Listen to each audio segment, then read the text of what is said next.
Hola, ¿qué tal mis amigos, mis hermanos? Un gusto saludarles. Una vez más les saluda desde aquí, en esta oportunidad desde el maravilloso país de Guatemala. Les saluda su hermano en Cristo, Fabio Fori.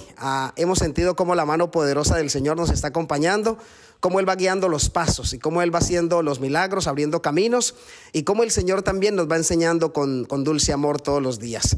Saben que no quiero tener mucho preámbulo en ese momento porque tengo mi corazón lleno de alegría, dado que estoy aquí con un hombre de Dios. Estoy aquí con un hombre maravilloso, un hombre espectacular, un hombre lleno de esa sabiduría que viene de lo alto. Estoy aquí en Guatemala, exactamente en un lugar llamado Chiquimulilla, y me encuentro con el pastor Leo. Así mismo es. Leo. Así es, Fabio. Me dicen Leo. Le dicen Leo al pastor, Leo. Pero préstenme atención, hermanos. El pastor Leo comparte una situación de salud un poquito particular. Y el pastor Leo nos va a contar ahorita. Él nos va a contar ahorita cómo trabaja él, cómo fue llamado a la obra, qué hace, qué le gustaría hacer, cómo le gustaría ver esta iglesia, cuáles son los desafíos que tiene, cuáles son los retos que debe enfrentar. Así que ya vamos a ir conversando con el pastor. Por ahora, pastor, permítame saludarle. Un saludo especial. Dios me lo bendiga. Lo abrazo en el amor de Jesús y que sea Él que siga guiando su vida. ¿Cómo estamos? Bien, Fabio, un placer saludarte. El abrazo es recíproco en el amor de Jesús. Amén. Dios te bendiga. Gracias por la invitación y gracias por la entrada a tu programa en esta hora, y que el Señor bendiga a muchas personas y por sobre todo a los que nos ven, ¿verdad? Que es muy importante destacar. Claro que sí, pastor. Importante a aquellas personas que nos están viendo, a los seguidores de este canal. Un abrazo también a ustedes desde aquí, les repito, desde Guatemala, un maravilloso país, bien particular, bien especial. Pastor Leo, cuénteme una cosa. ¿Cuál es el mayor desafío que usted ha tenido como pastor de la Iglesia Adventista del Séptimo Día? El mayor desafío que tenemos es lograr trabajar como pastor por mi discapacidad. Ok, háblenos un poquitito de su discapacidad para que los hermanos que lo están viendo allá en el lente de esa cámara puedan comprender y que de aquí parta todo el resto de este contenido que vamos a compartir aquí. Yo nazco en el departamento de San Marcos, que se encuentra al occidente del país. En este momento estamos ubicados en el suroriente de Guatemala, en el departamento de Santa Rosa. Para los que quieran buscar en el Google Maps, ahí nos pueden encontrar. El departamento de Santa Rosa tiene varios municipios, entre ellos Chiquimulilla, y acá me encuentro. Pues yo, el Señor me permite nacer en los puentes San Sebastián, San Marcos. Nosotros somos dos hermanas y su servidor. Mi padre agricultor y mi madre vendedora de comida en las camionetas, en los buses, como se le llama en Guatemala, en los ómnibus, como se le llaman en Sudamérica, en las guaguas, como se le llama en Cuba y Venezuela y en República Dominicana. Ella vendía comida. Ese era el oficio de mi madre. Tardó por 35 años cargando un canasto, llevando comida, y mi padre tardó o trabajó en el campo, y hubo un tiempo que se fue de mojado por Estados Unidos. En el año 1984 justamente nací yo.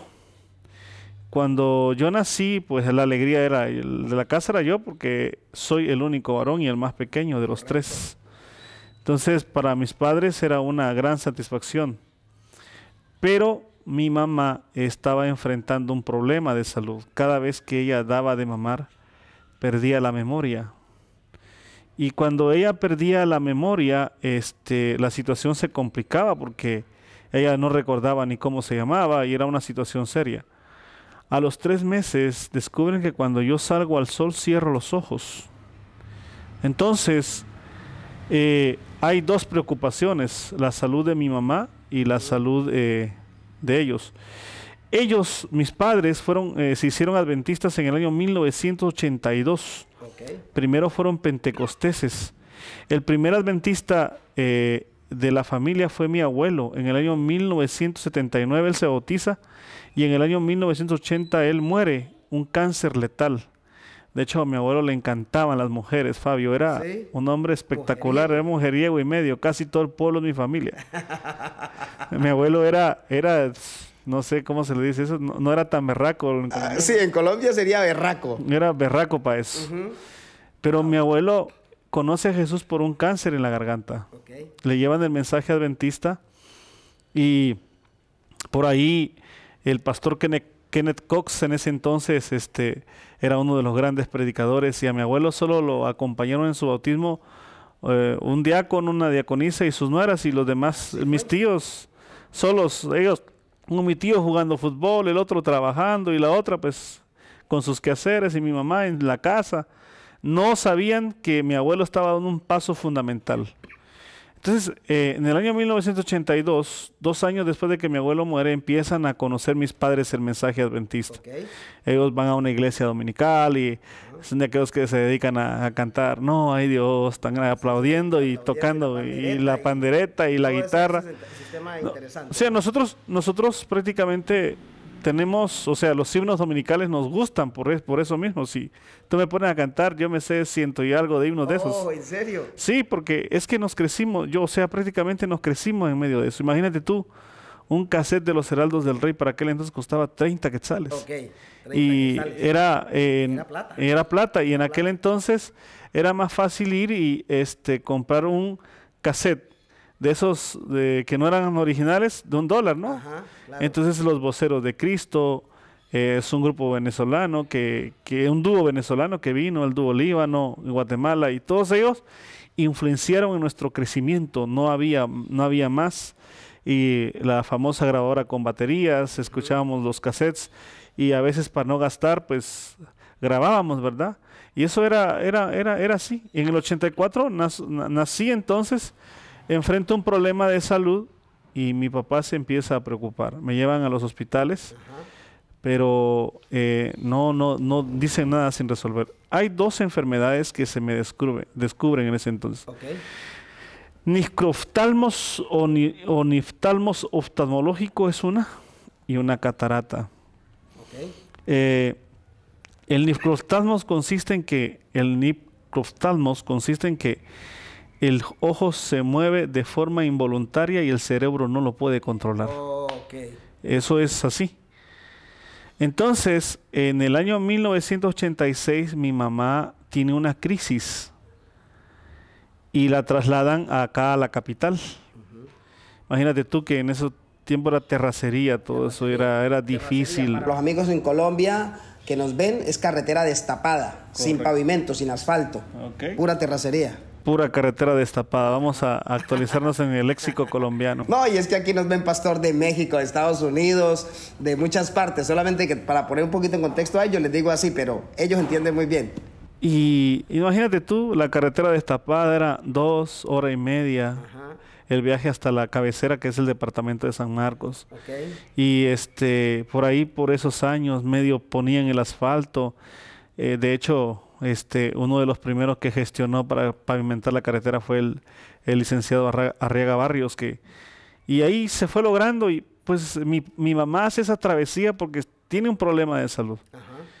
Pero cuando mi mamá hace esa travesía, nosotros, o sea, mi tío, que es el hermano mayor de mi mamá, que hoy descansa esperando la venida de Jesús, él va a la iglesia de Nueva Montserrat, a la iglesia de Montserrat, a la iglesia de la Florida, una de las primeras iglesias adventistas en nuestro país. Okay. Y es interesante porque allí conocen ellos un médico adventista que hace una propuesta que le dice: vamos a operar a su sobrino. Y ellos se entusiasmaron, de hecho se entusiasman, pero recordemos, para los que conocen de oftalmología y los datos históricos que estos aportan, la operación más practicada en los 80 a los 86 Correcto. era la operación, la facoemulsificación. ¿Y en qué consistía esa? La facoemulsificación era que operaban con bisturí. Ok. Y después se perfecciona la operación de Blumenthal. De hecho, si nosotros somos un país que apenas está desarrollado, y en Guatemala lo único que conocía de Colombia eran sus ciclistas. Okay. Sí, los ciclistas, porque imagínate tú, aquí vino Patrocinio Jiménez, Ismael Sarmiento, otros colombianos, y Lucho Herrera también estaba en esa época. Imagínate tú que ellos corrían la vuelta, y Emisoras Unidas, que estaba por ahí, apenas tiraba la transmisión por una avioneta, y después se fue perfeccionando, y ese era el gusto de... Nosotros no sabíamos que Colombia, que Estados Unidos estaba tan de moda, pero imagínate tú que para hacer llamadas para Estados Unidos, o sea, que era largo, eran grandes colas, había que estar sentado esperando que Guatel se llamaba aquí, no sé cómo se llamaba la telefonía colombiana. Telecom, imagínate, se llamaba Guatel. Y eso era largo. En ese tiempo, entonces, más o menos, en el desarrollo generacional, lo que había era el telegrama. Y entonces ellos deciden, mi papá y mi mamá, buscando la mejoría de su servidor, deciden operar. Pero, como acabo de explicar, la operación de Blumenthal no había llegado a nuestros países, solo se practicaba la facoemulsificación. Y entonces ellos empiezan a entrenar el equipo láser para poder poner en práctica la operación de Blumenthal. Y el médico adventista me lleva, los doctores en un hospital que me voy a reservar el nombre, que es un hospital nacional que opera en nuestro país, deciden operarme, pero cometen un error garrafal.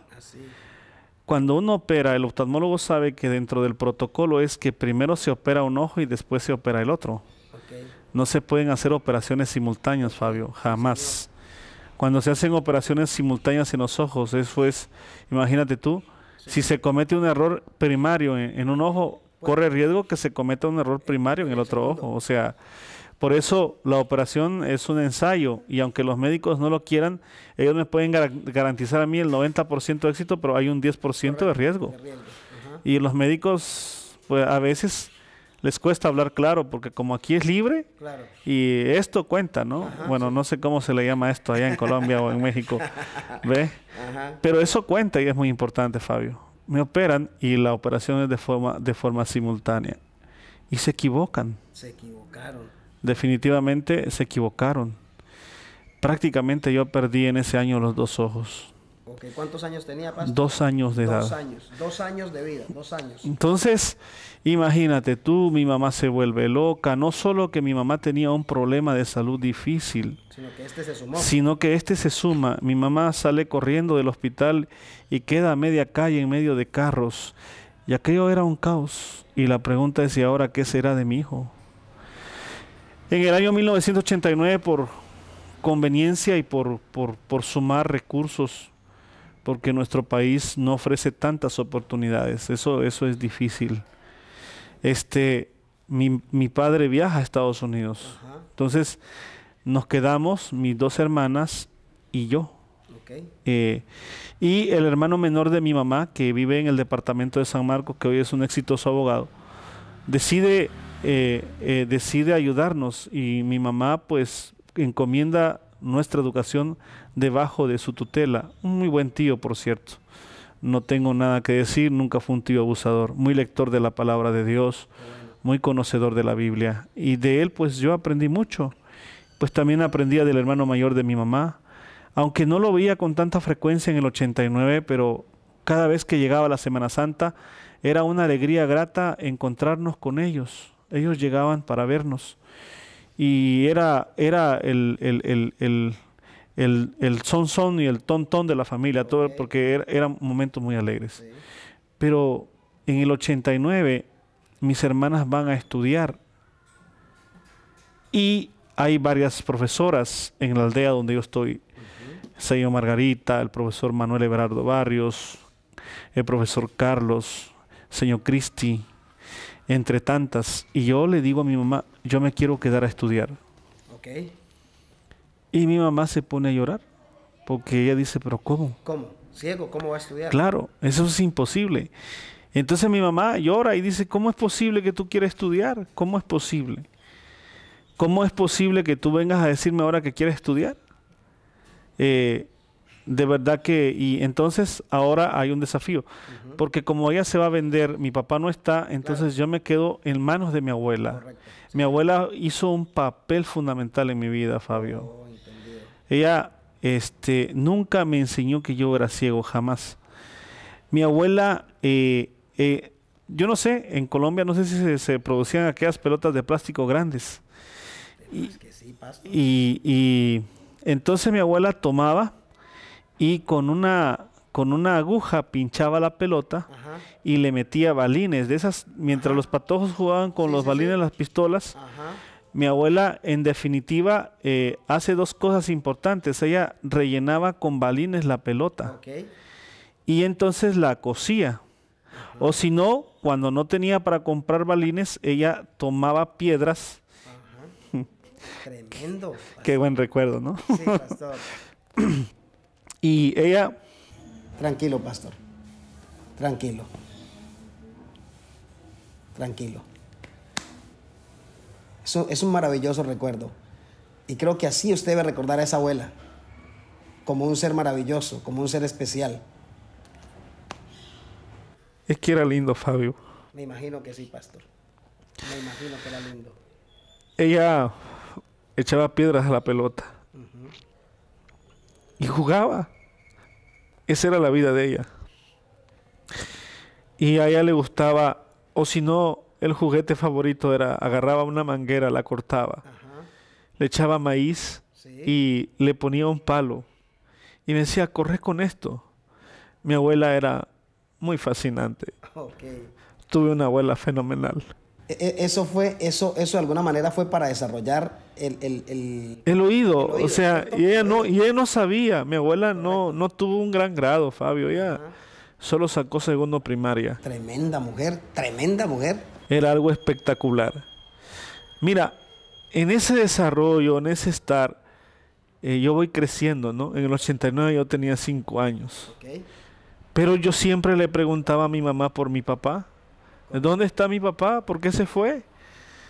Y entonces, mi mamá, para matar esa preguntadera de su servidor, en plena carretera destapada, esperaba un bus que nos llevaba de la casa a un municipio que se llama Tejutla, que hoy es una vía ya en nuestro país.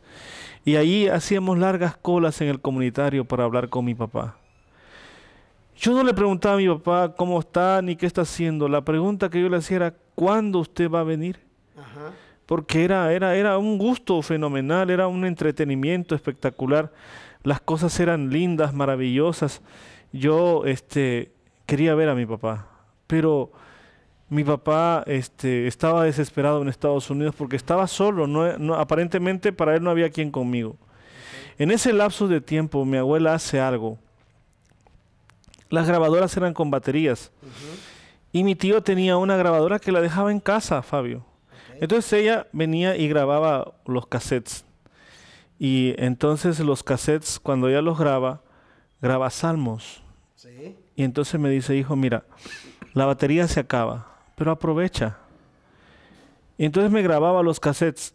Y cuando no había para las baterías, porque las baterías se acababan y las ponían a hervir en agua para que volvieran a recargar, ella me leía los salmos. Y así fue como yo empecé a aprender de la Biblia. Dos cosas interesantes aquí, hasta esta parte de esta entrevista maravillosa y que nos deja tantas enseñanzas. Primero, lo fundamental que es en la vida de un niño su papá. Claro, no, olvídate. Es fundamental, ¿no, pastor? ¿Cómo no? Olvídate, eso es indispensable. Pastor, es así. Aunque ese papá no conviva con esa mamá, aunque se hayan separado, pastor, aunque se hayan divorciado, que claro. Pero debe ser un padre presente. ¿Cómo no? Olvídate, hace falta. Y eso es importante, porque imagínate tú, yo a él pero yo no te conté algo. A los 2 años yo fui el primero que se separa de ellos porque me mandan a Michigan para hacerme una revaluación de los ojos y me tienen por 6 meses. Y cuando yo regreso hablando inglés. Y cuando yo regreso hablando inglés, mi mamá sufría. Entonces yo preguntaba por mi papá porque mi papá era el que me preguntaba qué era lo que yo quería. Y él con paciencia iba y me mostraba qué quería. Y él así fue como triste y bueno, como él me guió y a los 5 años, evidentemente, pues yo lo extrañaba porque era mi papá, Fabio. Y no había celulares, no había un WhatsApp, no había una videollamada. Solo un cable de teléfono que no podía llegar hasta la casa, que ya no bastaba. O sea, era una situación compleja. Solo habían teléfonos tanto en San Marcos como en Tejutla y lo único que había era una unidad de telégrafos que solo por telegrama se podía comunicar y después la unidad de cartas aquí en Guatemala funcionó mucho tiempo una que se llamaba King Express. Cuando la moto de King Express llegaba era porque era una carta. Era una carta, wow, Sí. ese era el momento esperado, ¿cierto? Sí, ¿no? Y algunos tíos que venían ya, que tenían opción a los papeles, era un fenómeno porque con él habían cartas, ¿ya? Entonces las cartas venían e iban y aquello era era un fenómeno esperar una carta. El otro día yo estaba revisando una serie televisiva Sí. que es muy venezolana, que es una imitación de otra que se llama Topacio. Topacio, sí, señor. Y empiezo a chequear dos cosas interesantes. Las cartas. O sea, esas cartas eran común casi en toda Latinoamérica. No había accesibilidad para un teléfono. Y eso era un fenómeno. Los teléfonos en las casas eran pocos los que lo tenían, Fabio. Era un lujo Sí. exagerado. Y papá, pues claro, olvídate. Si papá no está en la vida de uno, ¿a quién puedes imitar? Hay un vacío. Hay un vacío. ¿A quién se puede imitar? A mamá. Y cuando se imita a mamá, pues la cabeza le gira al revés al hombre, ¿no? Gira al revés al hombre, sí, señor. Pastor, una cosa que me genera a mí como un interrogante muy grande. Usted dice que a los 2 años usted queda ciego. Ya a los 2 años se dictamina que usted ya no ve, Así ¿cierto? es. Ahora, pastor, le pregunto, ¿usted recuerda algo de este mundo en el que nos movemos hoy? ¿Usted recuerda algo? ¿Tiene alguna imagen en su cabeza? Por ejemplo, si yo le pregunto, pastor, ¿usted recuerda cómo es el color rojo o el color amarillo? ¿Se lo habían enseñado? ¿Usted cómo percibe los colores? No, la verdad no recuerdo, pero sí, por ejemplo, el otro día te compartía que mi abuela fallece en el 2002. Correcto. Cuando ella fallece, yo tengo una seguidilla de soñarla. Ok. Y entonces yo empiezo a orar y le digo, Señor, yo sé que mi abuela está descansando en paz. Solo quiero hacerte esta pregunta. ¿Es Dios quien me está dando el sueño o es Satanás? Si eres tú, que siga la fiesta. Pero si es Satanás, quítamelo, por favor. No dejes que él influya en mis sueños, porque eso nunca fue el deseo de mi abuela. Entonces, los colores yo los relaciono con estar nublado, me imagino que es el color negro. El color rojo, pues tal vez por lo que me han dicho, me lo imagino más intenso. Okay. El color blanco más fino, muy delicado, pero no tengo una imagen clara o un concepto claro en mi cerebro de lo que son los colores. Claro que sí, claro que sí. ¿Recuerda usted dice que tiene la imagen de su abuela? Claro. Esa imagen se fue disipando. Así es. ¿Tiene alguna otra imagen en su cabeza de las personas que usted recuerde? No, definitivamente no. Pues, ¿cómo se hace usted la idea de que una persona es simpática o que una persona no es tan agraciada físicamente? Hay muchas formas, Fabio. La voz es un engaño. Ajá. Hay personas que tienen una voz tan dulce, tan linda, tan hermosa, pero físicamente no es tan agraciado. No es tan agraciado. Hay personas que tienen una voz, mujeres que tienen una voz vocerrona y que son muy bonitas, ¿no? O sea, pero hay formas, ¿no? Okay. Primero, el estado de ánimo dictamina mucho en una persona. Sí, señor. ¿Por qué? Porque a veces el estado de ánimo de las personas nos dicen cómo una persona se arregla. Que a una persona le importa o le interesa arreglarse. 2, a qué huele, ¿no? O sea, el perfume es fundamental.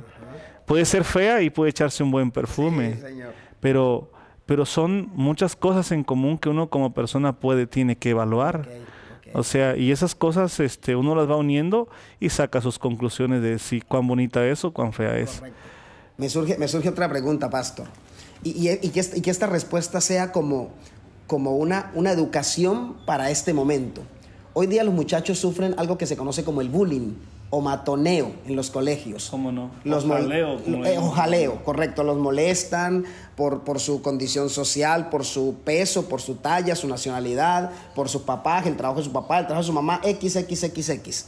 ¿Cómo fue esa infancia suya en el colegio, en la escuelita? ¿Cómo fue tratado? ¿Cómo fue recibido? Cuénteme la experiencia de profesores, de estudiantes. Pase por el bachillerato y váyase hasta la universidad, porque usted pasó por la escuela de teología y creo que otros posgrados tiene por ahí. Así que hábleme un poquitito de eso. Bueno, en el año 1993 se hace la primera escuela en el lugar donde yo nací. Una institución llamada Visión Mundial lleva la escuela al lugar donde yo no, de donde yo soy. Entonces, ahí ocurre algo, ¿no? Todos los padres de familia de aquel entonces preparan pupitres para sus hijos y los hacen de madera. Otros desempolvan los pupitres que ya tenían en las escuelas con anterioridad. Correcto. Los arreglan y les dan una pintada, pero el mío no. Yo cumplo años los 5 de septiembre. Oh, el mismo día que mi hijo. Se fue. Mi hijo Sebastián. Y entonces, yo recuerdo que ese 5 de septiembre, el hermano menor de mi mamá que nos educó, que estuvo con nosotros en la ausencia de mi papá, me regala una butaquita de cuero de cabra. Y mira qué importante a veces son los regalos tan sencillos. Y una silla antigua de la casa se convierte en mi pupitre porque yo quiero ir a la escuela. Okay. Entonces, el asunto es que en el convivir diario del estudiantado, definitivamente el maestro me decía, usted viene de oyente. O sea, me dejan estar de oyente. Correcto. Porque definitivamente en Guatemala no hay un método, o no lo hay. Aunque usted no lo crea, señor, no lo hay. En nuestras escuelas no hay un método. Sí existe la ley de sensibilización, pero no existe una preparación profesional para que un maestro pueda lidiar con una discapacidad visual y mucho menos con una discapacidad más anormal que la mía. Eso es imposible. Entonces, mi abuela me deposita 2 cuadernos. Sí. Un negro y uno de cuadros. El cuaderno normal. Y aquí empezaban a salir de moda las bolsas de Pais, bolsas de papel. Y esa fue mi primera mochila, ¿no? Ah, sí. Y un lapicero rojo y un negro. El lapicero negro pintaba y el rojo no, pero eran lapiceros para mí. Y los niños pues intentaban enseñarme cómo hacer, ¿verdad? Claro. Porque en las aldeas hay como que un poquito más de compañerismo. Pero también existen muchachos crueles que hacen maldad, que no es culpa de ellos, sino es por los principios que nos enseñan en casa. En medio de esa matonería, en medio de ese bullying, pues los niños sí hacían sus cosas, hacían sus travesuras.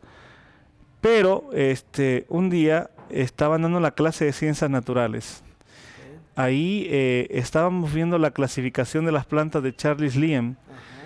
Y recuerdo, el maestro se llamaba William Marroquín Paz. Era de uno de los municipios de San Marcos, que se quedaba allá. Y mientras él le enseñaba esto, vienen 2 niños y se secretean y dicen, digámosle que se agarre de aquí. Pero yo escucho el murmullo, pero no entiendo. No entiendo hacia quién era dirigida la maldad. Correcto. Definitivamente la maldad era dirigida para mí. Cuando yo pongo la mano era un alambre de púas. Wow. Y la mano pues se me lastimó. Claro. Mi hermana, la más mediana, me lleva a la casa. Y yo pues empiezo a pelear con la abuela y le digo, abuelita, tú quedaste mal conmigo. Porque tú nunca me enseñaste que yo era ciego.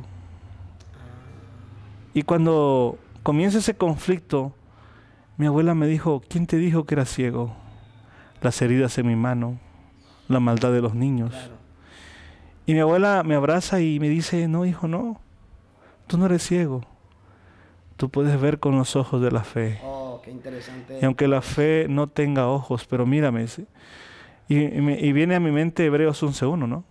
Es pues la fe, la certeza de lo que se espera, la convicción de lo que no se ve. Y ella me dice, hijo, convéncete. Tú vas a leer la Biblia mejor que yo. Wow. Y no solo la vas a leer mejor que yo, se las vas a poder enseñar a otros que viendo no pueden ver. Y entonces mi abuela agarra y me enseña una frase de Helen Keller. Yo no sé de dónde mi abuela se la sacó, ni de dónde, no, porque ya te digo que mi abuela no era docta. Yo le conozco cosas a mi abuela, pero no le conozco libros. Y mi abuela me dijo esta frase que me cambió la vida para siempre. No es ciego aquel que no ve, sino es ciego aquel que viendo no puede ver más allá de lo que sus ojos ven. Correcto. Y entonces, Keller, ¿no? Claro, y entonces me cambia la vida Y entonces ahí ella me impacta con el coro de fija tus ojos en Cristo, tan llenos de gracia y amor, y lo terrenal sin valor será a la luz del glorioso Señor. Lo cantaba tanto después de cada oración que yo lo recuerdo como que si fuera ayer. Y entonces, en el 30 de junio del 93 empiezan a hacer los preparativos para poner la energía eléctrica en la casa. Y todo el mundo esperaba el Mundial del año 1994 en Estados Unidos. En Estados Unidos, sí, Aquel equipo de Colombia, por el Loco Higuita, sí, señor. Andrés Escobar, Pibe, Asprilla, Freddy Rincón, el Chunto, ¿cómo se llamaba este? Sí, el Chontico Herrera. El Chontico Herrera. Anthony Dávila. Y eso era un equipazo. Yo recuerdo que en el radio de la casa, emisoras de Guatemala se encadenaban con Radio Caracol en Colombia. Y recuerdo aquella paliza que le metieron a Argentina, y lo recuerdo. Sí, 5-0. 5-0. Me acuerdo como que si fuera ayer, y yo recuerdo que en ese año todo el mundo esperaba el Mundial de 94. Y aquel 30 de junio yo recuerdo que se puso la energía eléctrica, y mi papá lo primero que hizo es comprarse una antena multicanal, porque habían mandado una tele de aquellas grandes de a colores de Estados Unidos, la hija menor, una de las hijas menores de mi abuela. Y entonces en ese año me cae una visita, porque Visión Mundial, al saber de la situación que yo estaba pasando, entonces me llegan a visitar y me dicen, tienes que ir a la escuela de ciegos. Oye, ese es un asunto desafiante, ¿no? Tremendo, claro. Porque dejar tu casa no es fácil. Yo traía, de hecho, malas costumbres, ¿no? Imagínate tú que como yo era el niño en la casa y el consentido y era ciego, entonces yo me acostaba a la hora que yo quería y me levantaba a las 12. Correcto. Entonces tenía malas costumbres, pero dentro de esas malas costumbres, mi abuela iba colocando en adherencia citas bíblicas, pasajes bíblicos, coros. Eso era el asunto de mi abuela. Entonces ella iba trabajando conmigo. Entonces en el año 95, el 17 de enero de ese año, me traen a la capital. Eso fue un desafío. Yo lloraba como un niño, ¿sabe? Claro. Lloré un año porque era difícil.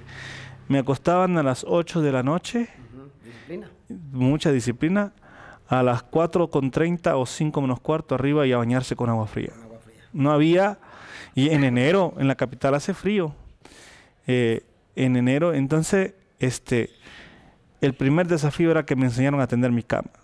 Oye, eso era un desafío. Hay un estilo de tender camas donde agarran la cubrecama y hacen una famosa cuchilla, ¿no? Esa yo la he visto que la ponen muy en práctica en la red hospitalaria. No sé si en Colombia, pero sí, ¿cuál es? Eso era para mí una cosa, era un reto. Una cosa de locos, brother, porque yo no podía, no podía. Yo no podía, me costaba y yo me ponía a llorar. Yo no sé si mi tía se dio cuenta del trabajo que yo estaba pasando, pero entonces dice, mira, mijo, llévate un poncho y tapate. Entonces yo no extendía la cama para tenderla al otro día y que quedara plancha. Y se acobijaba con el poncho. Claro, y me acobijaba con el poncho y no.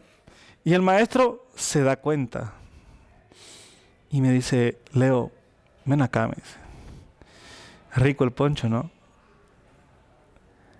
Pero a partir de mañana te voy a empezar a desarmar la cama porque tú tienes que aprender a hacer la cuchilla. Dale viaje, o sea, mira, yo entiendo. Y cuando aprendas a hacer la cuchilla, escucha bien lo que yo te voy a decir. Entonces te voy a dejar usar el poncho.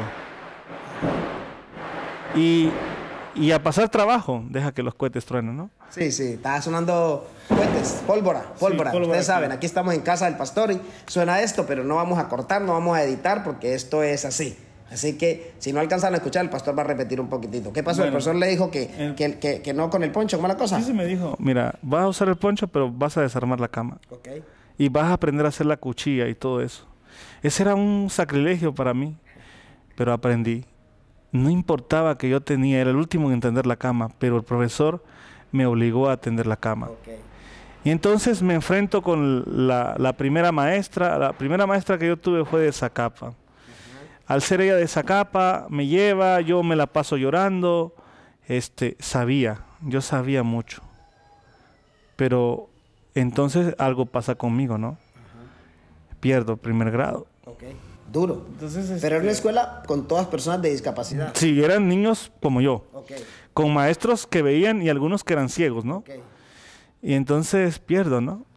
Entonces, acá en Guatemala, al oriente del país, hay un municipio que se llama Jocotán, Chiquimula. Okay. Entonces, el siguiente año me toca una maestra de allí, muy bonita, por cierto, alta, hermosa. Su nombre es Ligia Milena Guerra. Si algún día mira esa entrevista, ya se ha de acordar. Okay. Y Ligia vio, en el año 1996 vengo yo y me pongo a llorar, ¿no? Estaba llorando porque no podía conciliar el sueño, aparentemente no me adaptaba. Y Ligia me abraza, llora conmigo y después me dice esto. Bueno, Leo, me dice, ya lloramos, ahora quiero decirle esto. Usted va a aprender aquí a ser un hombre. Ah, tremendo. Usted, me dice, tiene que encontrarle sentido a su vida. Punto número 1. Yo quiero que usted sea algo para Jesús y alguien para su sociedad. Punto número 2, me dijo, necesito que usted me gane el grado. Y punto número 3, necesito que usted me deje de llorar. Si yo tengo que llorar con usted por alguna tragedia, cuente conmigo, soy su maestra. No solo soy su maestra, también quiero ser su amiga. Correcto. Punto número 5, me dijo, quiero que le eche ganas al estudio. Quiero que aprenda. A partir de ahora, su maestra soy yo y usted es mi estudiante. Pero yo no quiero yo no quiero de usted un 20 o 21, yo quiero usted un 100. Okay. Eso fue lo que ella me dijo. Y así fue. Así fue. Ella me cambia la vida y empezamos a trabajar. Ella mira mis avances y me ayuda mucho, se sienta a la par mía y ella me da mucha asesoría. De hecho, ella tenía 36 años, yo tenía 11 años y entonces ella me enseña a investigar, me enseña a hacer preguntón y las preguntas que ella no me podía responder me mandaba con otro y a veces la ponía brava y ella se enojaba y me decía, pues bueno, qué bueno que pregunte, pero a veces me enojan sus preguntas, me decía. Pero siempre me enseñó con paciencia y 2 años fueron los 2 años claves que yo tuve con ella. Y recuerdo que en la escuela se hacían concursos de poesía, concursos de oratoria, y yo empiezo a escribir poemas para esa época ya, y empiezo a querer dar tanes en oratoria, y yo empiezo a figurar, y la maestra me dice, bárbaro, yo lo voy a apoyar. Recuerdo que me llevan a un concurso de oratoria a la Universidad de San Carlos, y yo gano el concurso. Ah, sí. Y recuerdo que cuando yo bajo, ella me abraza y me dice, Leo, venga para acá. Yo le voy a dar el primer beso de felicitación por hacer usted un buen trabajo. Me abrazó, me dio un beso. O sea, era mi maestra, yo me sentía bien con ella. Y lo recuerdo como que si eso hubiera sido ayer. También podemos hacer aquí, pastor, otro paréntesis educativo. La importancia de un buen maestro en la vida de un estudiante. El maestro que empodera, el maestro que utiliza las palabras adecuadas, el maestro que lleva al muchacho al límite sin ridiculizarlo, sino que le dice, vas a ser capaz, lo vamos a lograr, pero exige sanamente. Qué bueno, ¿no? Muchas veces no fue ni la primera ni la última vez que yo lloré a la par de ella. Lloré muchas veces. Cuando yo me enfrento a la adolescencia, ella forma un papel trascendental. Porque yo le digo un día, Señor, a mí me gustaría tener una esposa que fuera bonita como usted. Y ella se ríe y me ve así y me dice, no me diga que mi niño se está enamorando de mí, esta vieja ya no sirve para nada. Ella empezaba con sus cuentos, ¿no? Pero ella nunca me ridiculizó, nunca dijo, miren, él me dijo esto, ¿no? Claro. Ella me decía, todo a su tiempo. Yo soy su maestra. Gracias porque usted me quiere. Entonces, ella se sentaba y dedicaba horas, minutos. Los minutos que ella me daba eran valiosos. Yo recuerdo que nosotros entrábamos a las 7 de la mañana a estudiar y a la 1:15 salíamos a almorzar. Pero ella de 1:20 a 1, o sea, de 2:40 a 1 en punto, ella almorzaba porque ella trabajaba en otro colegio. Y yo recuerdo que en esa hora de almuerzo nos sentábamos a conversar. Y ella era muy especial con su servidor. Nunca dejaba una conversación, nunca dejaba una arista suelta para enseñarme algo de lo que ella. Y me enseñaba y me decía, esto es así, usted tiene que aprenderlo. Yo recuerdo las veces en que tejía, las veces en que nos ponían a hacer tapetes, las veces cuando llegábamos en enero, recuerdo que nos ponían a hacer pica pica, ella se sentaba a la par mía y me decía, ese pica pica tiene que quedar fino. Entonces nos ponían a hacer cascarones, nos ponían a pegar, a pintar los cascarones con las manos, con témpera, o sea, no había una fórmula muy especial que la que ella aplicaba en ese papel que hacía. Y era muy especial. Qué interesante, pastor, qué interesante. En el 97, yo soy muy revolucionario. O sea, mira, Fabio, desde niño he aprendido a decir las cosas que no me gustan. Correcto. Y yo se la decía a ella, Señor, no me gusta. Nosotros teníamos un problema en la escuela, nos servían un vaso de atole y un vaso de café y los dos nos los teníamos que tomar. Imagínate tú qué revoltijo. Oh, tremendo, atole y café. Atole y café. Sí. Y nos ponían un plato de frijol y el frijol era frijol cocido nada más y sin sal y era un asunto. Y yo le decía, Señor, mire, por lo menos, no estamos en nuestra casa para pedir gustos, pero por lo menos que nos den un frijolito bien preparadito. O si nos van a dar atol, pues que nos den solo atol, pero nos meten atol y café y frijoles y entonces y sin sal. Entonces ella nunca me dijo cállese, ella nunca me dijo, nunca me mandó a callar, jamás. Ella me decía, hable, usted puede hablar, usted tiene boca, hable. Pero tú sabes que en nuestros países, cuando uno tiene algo que decir, a los que son jefes no les gusta. Correcto. Y ese es aquí en Guatemala, por eso es que en nuestras empresas en Latinoamérica no tenemos equipos con criterio. Tenemos equipos donde el patrón manda y todos los demás parecen finqueros y tienen que obedecer. Pero son finqueros no porque tengan plata, son finqueros porque tienen que trabajar en el campo. Correcto. Y tienen que hacer lo que les dicen. Y esto es en todo rango. Ese síntoma dictatorial en nuestros países siempre ha existido. Y ese es un síntoma de represión que hay. A ella le agradaba, a otros les agradaba, pero a otros no. Correcto, así es. Entonces, en ese mismo año, cuando vieron esa situación, porque yo tenía una maestra, se inventan clases, ellos tienen sus razones, pero definitivamente yo lo tomo por eso y me ponen otra maestra. Y esta maestra, como yo era revolucionario, me hace perder todas las materias. Me hace perder todas las materias y me ponen en mal con mi papá. Y pues el papá, no tan fácil. Mira, yo no sé, en Colombia yo no sé cómo sea, pero en Guatemala el padre le va a creer al maestro. Al maestro, sí. Y a veces no le cree a uno porque uno es mero bellaco, ¿no? Ajá. Porque uno tiene sus bellaquerías y tiene sus mañas. Entonces, ella se queja y a mí me ponen una hasta aquí. Mi papá me dice, tú tienes que dedicarte a estudiar. Pero como yo sabía lo que estaba pasando en la escuela, el que sabía era yo pues no le hice tanto caso. Yo seguí estudiando, ¿verdad? Pero no le hice tanto caso. Como yo no le hice tanto caso, dicen, este se puede defender, va para estudiar. Y me mandaron a estudiar la primaria a mi escuela. Llega la trabajadora social, se sienta con los maestros me reciben bien. Empiezo yo a estudiar, gracias a Dios, el conocimiento que la maestra me dio con anterioridad, yo lo digerí muy bien. Y llego a la escuela y era un fenómeno. Que yo tenía un reloj que hablaba y los niños, quiero ver tu reloj. Claro. Y que entonces los niños estaban detrás de mí. Entonces, pero hay dificultades, ¿no? Correcto. Primer dificultad, enfrentarse a una carretera. La casa donde yo vivo no hay ni banquetas. Hay que pegarse y caminar en las cunetas. Para uno de ciego hay que hacerlo así. Los que ven pueden caminar en la línea amarilla. Pero como yo no estoy buscando la línea amarilla, entonces en la línea blanca hacia arriba. Ajá. Entonces eso es un desafío en el área rural en Guatemala para un ciego.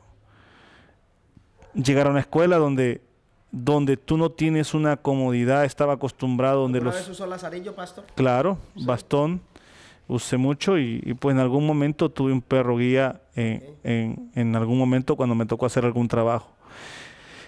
Y entonces yo iba a la escuela, estudiaba, pero yo decía, aquí no me puedo desarrollar, no puedo. Estudio en el Instituto por Cooperativa, igual, también siempre tengo espíritu de revolución.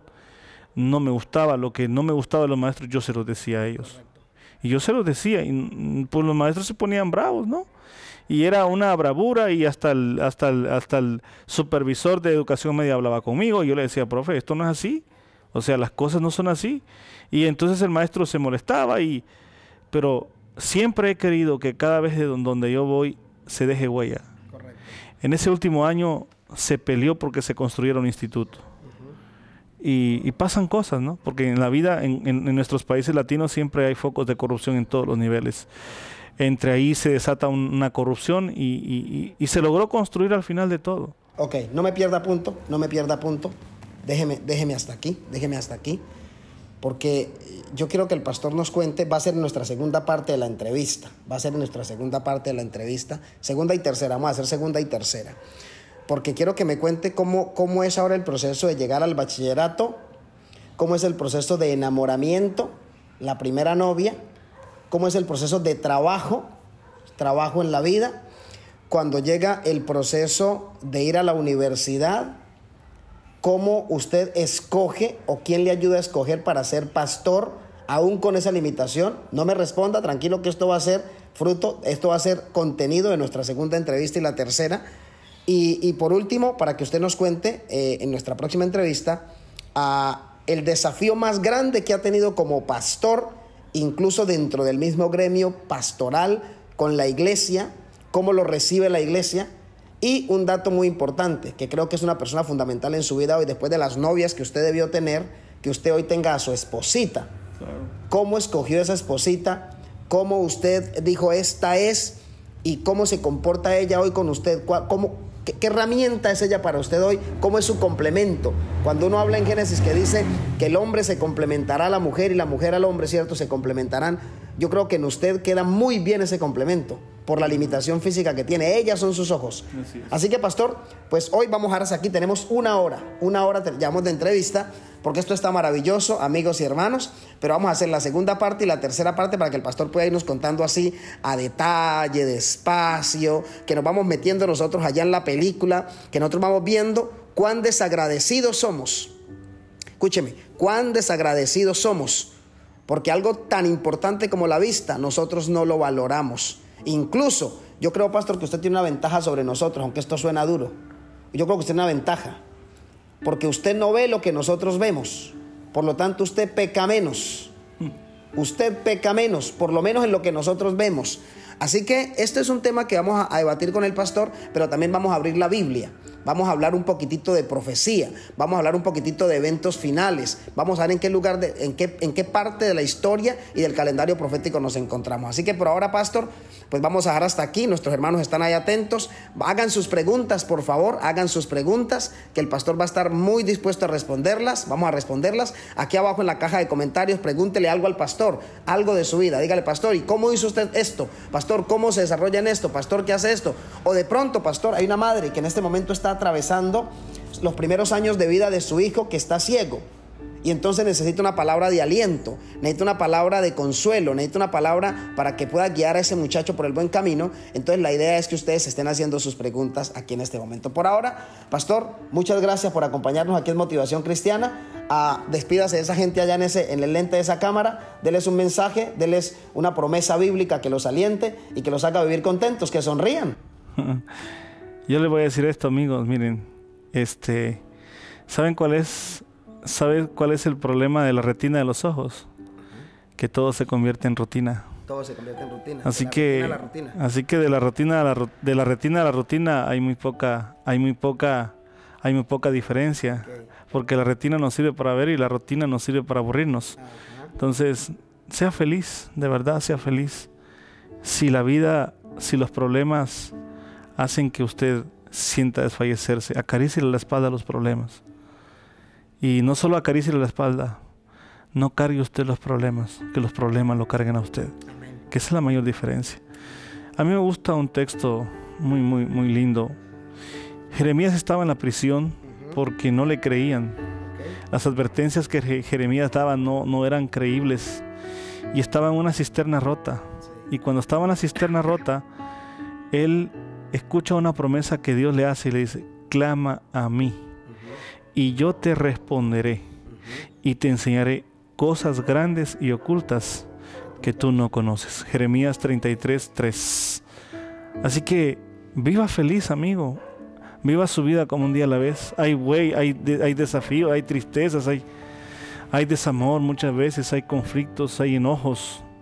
Pero siéntese y dele una pausa a esos enojos y dele un ok, un light a una sonrisa esperada.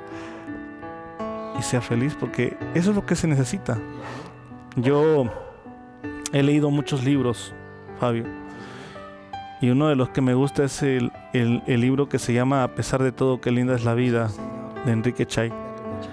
Y me gusta mucho también Vislumbres de Esperanzas, La conquista del éxito, o Cartas a mis hijos del doctor Braulio Pérez Marcio.